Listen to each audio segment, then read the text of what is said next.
So speaking of municipal shenanigans, and this is leading us into our next topic, are you a buy, sell, hold for the amendment on this TSND? And I'm going to suffix it with, it's not just if you agree with TSND, but is it being administered in good spirit? Or No, is there no, no. something? This is completely unfair. The wealthy fat cats, everything they have is protected and build it on the other side of US 1. I think it's completely unfair, but I think one of the driving forces behind this is the fact that if you remember during the Great Recession, and I bring this up over and over and over, the reason that the stadium for the Miami Marlins cost so much that the city of Miami's credit rating was junk bond. One of the reasons it was junk bond is because property values came down and 2% property tax. A third goes to the city, a third goes to the county, a third goes to the school board.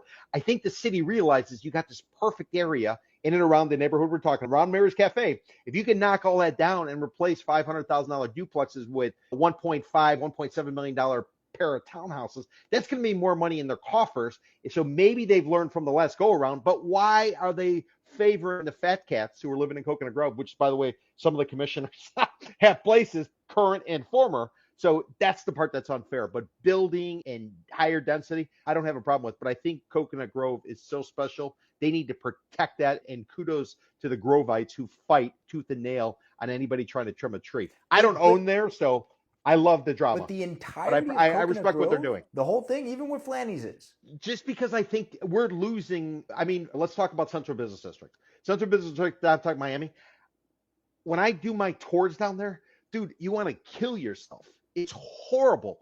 I've been to Hong Kong where there's high density and people everywhere, but there's character. You go to the Central Business District off of A Street, this world There's an center Apple that they're store. peddling. There's so much culture there. What are you talking about? There's 11?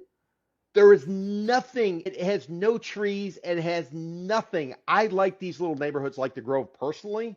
I'd say protect it. I realize the fat cats, but you know what they ought to do?